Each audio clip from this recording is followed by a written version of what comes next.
सर्वांना नमस्कार.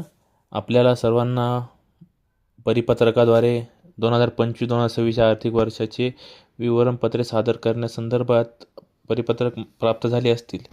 तरी ज्या कर्मचाऱ्यांकडे आपल्या सेवाचा पासवर्ड असेल त्यांनी आपला पासवर्ड टाकून किंवा ज्यांच्याकडे आपला पासवर्ड नसेल किंवा विसरला असेल त्यांनी शासन नियमानुसार 100 रुपये भरून आपला पासवर्ड रिसेट करून घ्यायचा आहे. गुगलमध्ये जाऊन आपल्याला पहिल्यांदा सेवार्थ महाकोश हे टाकायचं आहे. सेवार्थ महाकोश टाकल्यानंतर जी प्रथम वेबसाईट येईल त्यावर क्लिक करून आपला युजरनेम आणि जो पासवर्ड आहे तो टाकून कॅप्चा इनपुट करून सबमिट बटनवर क्लिक करायचं आहे. ते क्लिक केल्यानंतर आपलं स्वतःचं लॉग इन तिथे ओपन होईल. त्यानंतर तिथे एम्प्लॉई कॉर्नर म्हणून असेल, तिथे व्ह्यू पे स्लिपवर क्लिक करा. इयरमध्ये 2025 सिलेक्ट करा. मंथमध्ये मार्चपासून आपल्या सॅलरी स्लिप ओपन करायचे आहे ते करा. बिल कॅटेगरीमध्ये पे बिलमध्ये क्लिक करा. पे बिल क्लिक केल्यानंतर आपल्यासमोर आपली मार्च 2025ची सॅलरी स्लिप ओपन होईल.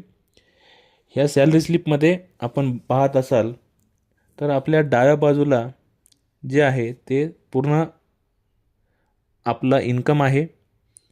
त्याच्या शेजारी जे आहे गव्हर्मेंट रिकव्हरीज हे आपले डिडक्शन्स आहेत आणि खाली जे आहे नेट पे हा आपल्या अकाउंटला आलेले एक्झॅक्ट अमाऊंट आहे.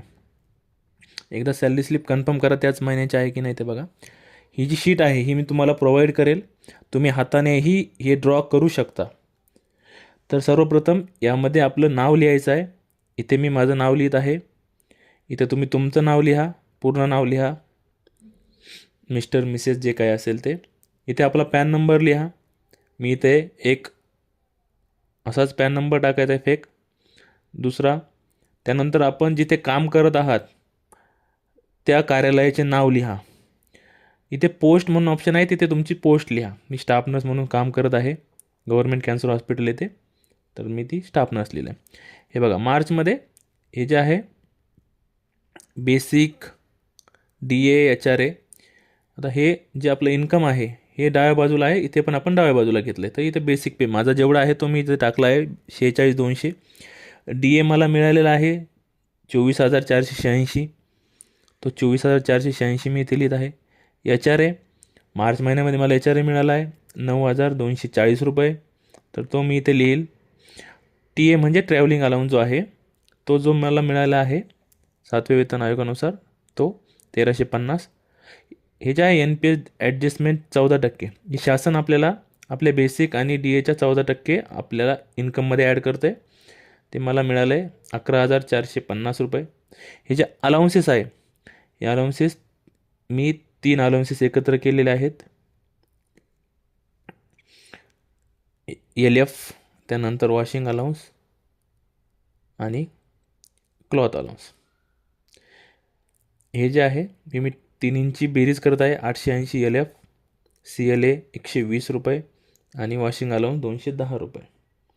यांची टोटल जी येईल 1,210 रुपये.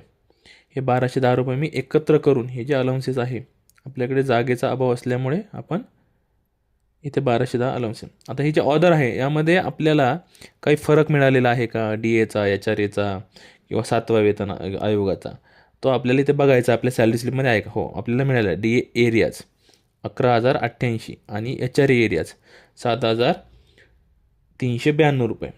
मी या दोन्हींची बेरीज करून आपण या दोन्हींची बेरीज करू आणि ते ऑर्डर्समध्ये लिहू.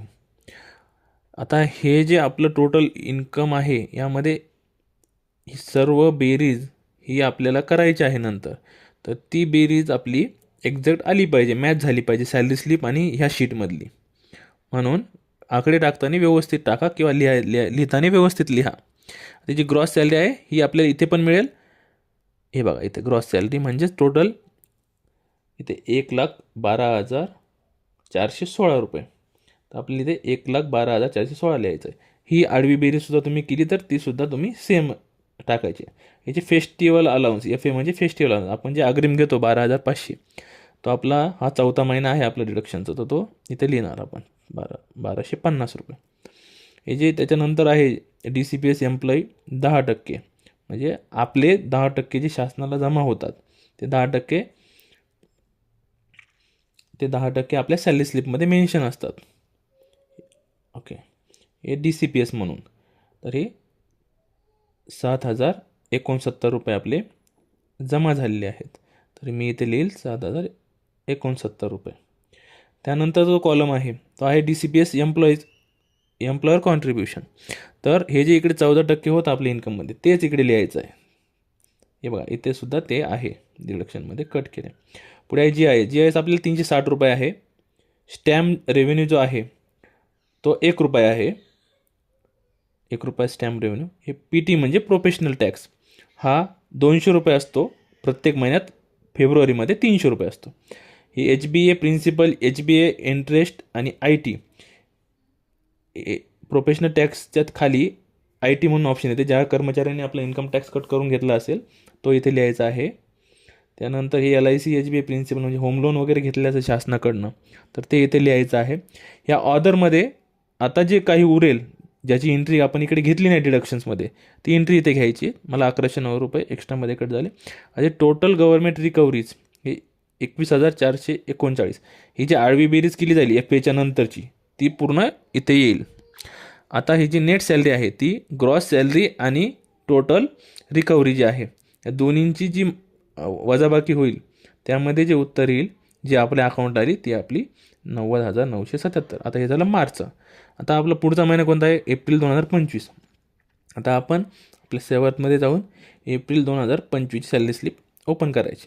शक्य असेल तर पूर्ण 11 महिन्याच्या सॅलरी स्लिप डाउनलोड करून घ्या किंवा स्क्रीनशॉट घेऊन ठेवा प्रत्येक वेळी, कारण आपण जेव्हा इनपुट करतो त्यावेळी लॉग आउट होऊ शकते.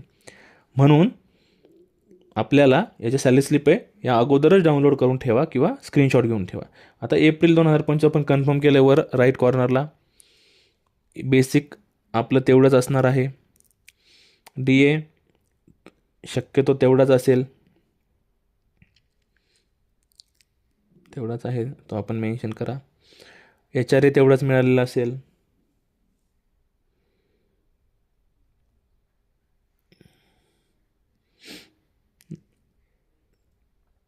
TA तेवढाच असेल. आता मागच्या महिन्यामध्ये आपला फरक मिळाला होता म्हणून 14% शासनाची जास्त झाले होते.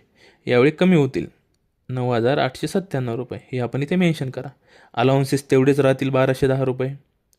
ऑर्डरमध्ये आपल्याला काही मिळालं नाही कन्फर्म करा. नाही मिळालेलं इकडे. तर ही जी टोटल येईल ही येईल 92,383. आता फेस्टिवल अलाउन्स आपला 5वा हप्ता आहे. हे 1,250 तुम्ही 5, 6, 7, 8, 9, 10 पूर्ण लिहून घेऊ शकता एकाच वेळी. DCPS एम्प्लॉई आपलं झालं आहे तेवढंच 69 7,069 रुपये. एम्प्लॉयर कॉन्ट्रीब्युशन इकडनंच घ्यायचं आपल्याला 9897 9,897. GIS प्रत्येक महिन्यात 360 कट होतो. स्टॅम्प रेव्हेन्यू 1 रुपया कट होतो. प्रोफेशनल टॅक्स 200 रुपये कट होतो. आपण होम लोन घेतलेलं नाही त्यांच्याकडनं. IT नाही, LIC नाही. त्यानंतर ऑर्डरमध्ये पण काही नाही. ही जी टोटल डिडक्शन आहे ते 18,777 आहे. इथे पण मेन्शन केलं आहे.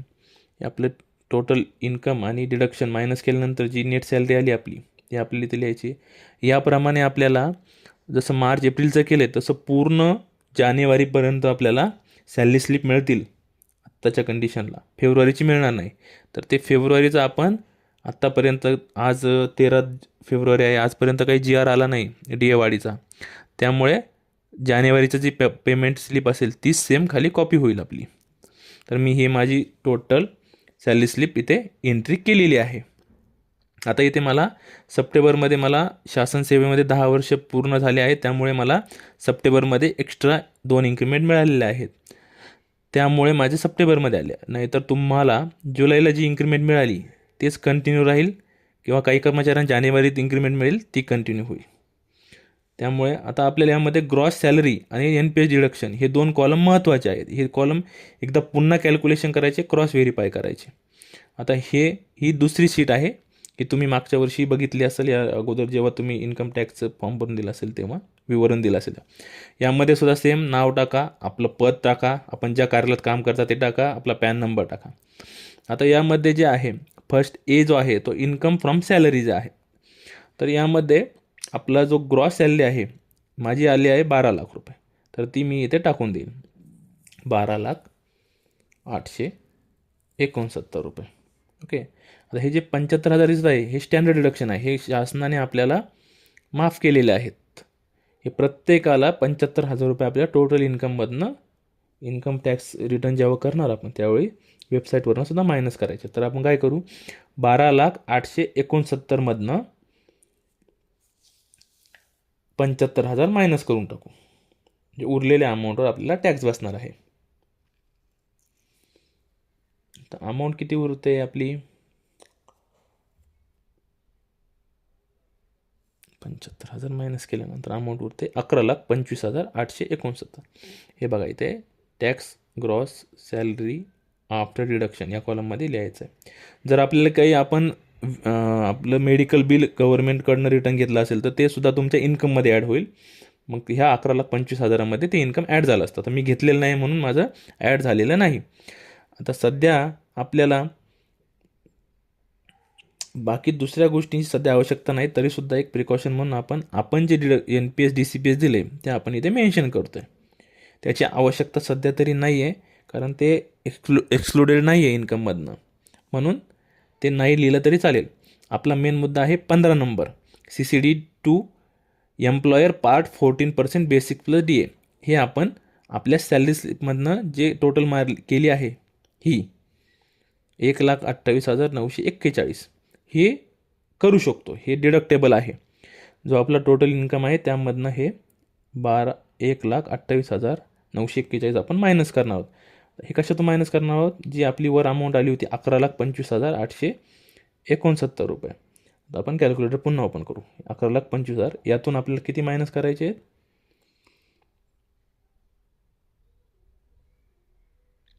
1,28,941 रुपये मायनस 1,28,941 रुपये. याचं जे उत्तर येईल हे आपलं टॅक्सेबल इन्कम झालं. किती झालं, 9,96,928. हे बघा या शीटमध्ये खाली एक कॉलम आहे, त्यामध्ये आपल्याला ते मेन्शन करायचं आहे 9,96,928. इकडे बघा 9,96,000 पुन्हा क्रॉस व्हेरीफाय करू,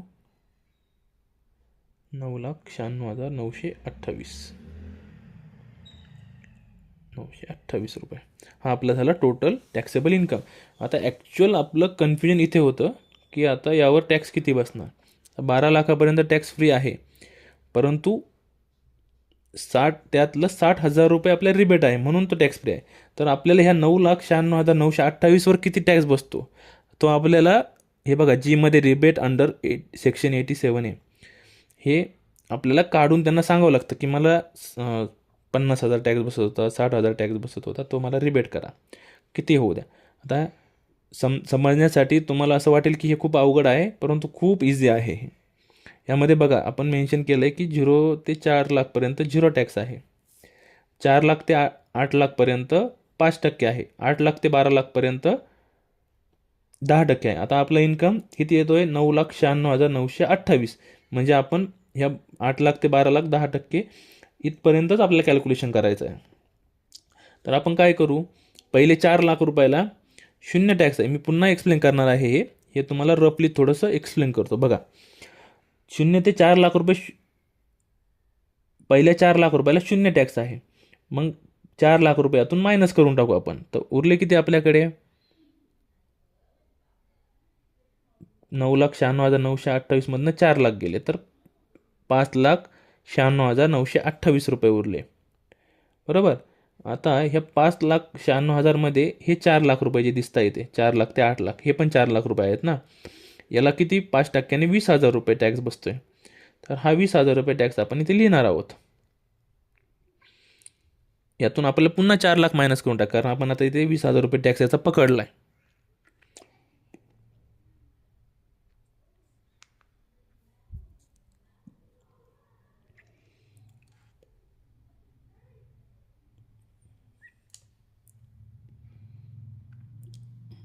तर इथे याचा 20,000 रुपये हा टॅक्स आपण पकडला 4 लाख ते 8 लाख रुपयाचा. आता उरले किती, यातून 4 लाख मायनस केल्यावर 1,96,928. आता हे 1,96,928ला आपल्याला 10% टॅक्स बसेल, याच्या 10%. तो किती बसेल, एक डिजिट मागे घ्यायचं. 1,96,928 आहे, त्यातून एक डिजिट मागे घ्यायचं. किती होईल? 19,692. आणि पुढे 0.8 आहे म्हणून तो एक इकडे कन्वर्ट होईल, तर तो 93 होईल. म्हणजे 19,693 रुपये टॅक्स व्हायला पाहिजे इथे. हा झाल्यानंतर एक काम करूयात आपण. हां, हे जे 9,96,928 रुपये यावर आपल्याला टॅक्स बसणार आहे. तर आपण काय करू? पुन्हा एकदा पहिल्यापासून कॅल्क्युलेशन करूयात. आता मी थोडंसं मोठं केलं हे तुमचं लक्ष देण्यासाठी. हे बघा, 9,96,928 रुपये आपला टोटल टॅक्सेबल इन्कम झाला आहे. यातून पहिल्या 4 लाख रुपयाला झिरो टॅक्स आहे. आपण काय करणार? इकडे कॅल्क्युलेटर ओपन करू. कॅल्क्युलेटर ओपन केल्यानंतर आपल्याला 9,96,928 रुपये त्यात इनपुट करायचे आहेत. 9,96,928 यातून आपल्याला 4 लाख रुपये मायनस करायचे. तर उरले किती? 5,96,928. हे बघा, आता आपण ते पहिले लिहून टाकू. इथे झिरो टॅक्स उरली अमाऊंट आपल्याला ज्याला टॅक्स इन्क्लूड करायचा आहे ती 5,96,928. तर यातून आपल्याला यातल्या 4 लाख रुपयाला 5% टॅक्स बसणार आहे, बरोबर. मग तो 5% टॅक्स किती होतो? या 4 लाख ते 8 लाखला 20,000 रुपये. मग तो आपण इकडे 5,96,000मधनं 4 लाख रुपयाचा 20,000 रुपये टॅक्स कट झाला. तर यातून ह्या 5,96,000मधून हे 4 पुन्हा गेले, तर उरले किती? आता 5,96,000मधनं पुन्हा 4 लाख रुपये मायनस झाले, कारण आपण त्याचा 20,000 रुपये टॅक्स तिथे लिहिला आहे. आता उरलेत 1,96,928 रुपये. ओके, तर आता इथे 1,96,928 रुपये जे उरलेत त्याला 10% टॅक्स येईल. आता 10% टॅक्स कसा येईल? कसं काढणार आपण? यातून एक डिजिट मागे यायचं, म्हणजे 19,692, परंतु 0.8 येत आहे म्हणून 19,693 रुपये टॅक्स येईल.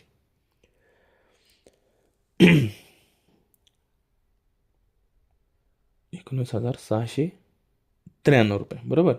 आता आपला टॅक्स किती झाला टोटल? 0, 20,000 आणि 19,693. आपण याची बेरीज करू. 19,693 अधिक 20,000 टोटल आली 39,693. एवढं आपल्याला टॅक्स असतं. जर शासनाने आपल्याला 12 लाखापर्यंत टॅक्स फ्री नसतं केलं तर आपल्याला टॅक्स असता 39,693.